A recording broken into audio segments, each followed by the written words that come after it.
Bom, outra coisa que é interessante a gente falar aqui é sobre o artigo 834, né? Que ele fala o seguinte: podem ser penhorados a falta de outros bens, os frutos e os rendimentos dos bens inalienáveis. Esse aqui é o exemplo de uma impenhorabilidade relativa. Isso porque isso vai depender da situação financeira e econômica do devedor. Porque, veja bem, frutos e rendimentos de bens inalienáveis. Vamos supor ali que seja um devedor que ele tem um aluguel, né? Ele tem um imóvel ali inalienável e ele vive ali, ele recebe um aluguel. Um aluguel é uma quantia relativamente baixa e esse valor ele usa para pagar contas, né? Ele usa ali para pagar o supermercado, o plano de saúde, enfim, uma pessoa simples que tem sim ali, por exemplo, uma aposentadoria e tem também esse aluguelzinho aí como um complemento, né, ao rendimento mensal.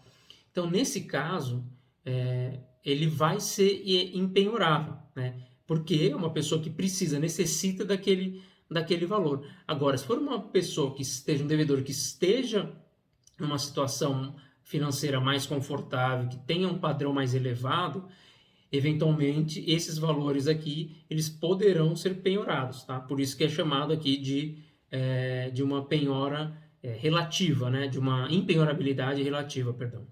E por fim, existe também a questão do bem de família, né? A famosa impenhorabilidade do bem de família. O bem de família é aquele imóvel residencial que ele é destinado ao domicílio, né? A residência de uma família. Seja um indivíduo, né, que mora sozinho, né, uma pessoa, um solteiro, uma solteira, seja de um casal, ou seja da entidade familiar, né? Os pais e os filhos ali que moram naquele local. Via de regra, esse imóvel é impenhorável.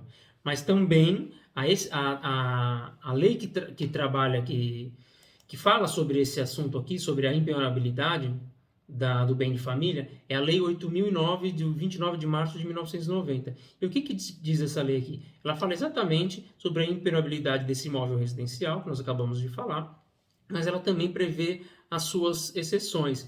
Então, é interessante a gente ver algumas aqui também, porque tem muita gente que acha que por ser um bem de família está totalmente seguro com relação à penhora daquele imóvel. Não é bem assim. E tem alguns casos que são bem comuns. Por exemplo, cobrança de impostos predial ou territorial, taxas e contribuições devidas em função de um imóvel familiar. Essas taxas e contribuições, por exemplo, de um imóvel que está dentro de um condomínio. Então, o devedor ali ele está devendo condomínio. Está ali 1 ano já, não consegue pagar condomínio, está com a corda no pescoço, o condomínio entra com uma execução. Ele fala, não estou correndo risco nenhum porque meu imóvel é empenhorável. Se eu tenho esse imóvel, minha família mora aqui, eu não posso perder o imóvel. Não, o condomínio ele consegue sim penhorar esse imóvel. O condomínio tem essa condição por conta dessa previsão aqui, dessa exceção prevista aqui no artigo 3º, exatamente no inciso 4 do artigo 3º da lei 8.009 de 1990. Então, esse artigo aqui é específico para esse tipo de dívida. Então, aqui o devedor ele corre sim o risco de perder o imóvel caso o condomínio venha executar e pedir a penhora, né? Outra situação também muito recorrente é a questão da dívida alimentícia. Se o credor estiver executando ali alimentos, uma pensão alimentícia, o devedor, por mais que seja o único imóvel que ele mora ali, que ele constitua ali sua residência, seu domicílio, ele corre sim o risco de perder o imóvel numa penhora. E por fim, aqui é outra que existem outras exceções, tá? Mas aqui que é uma muito importante, que pouca gente conhece, quando uma dívida ela seja decorrente de uma obrigação de fiança concedida num contrato de locação. Ou seja, o fiador. O fiador ele garante ali, o fiador, a fiança, ela é uma garantia pessoal. O fiador está garantindo. Porém, muitos contratos de imóveis, o locador ele faz questão de que seja indicado ali um imóvel que seja a garantia daquele contrato.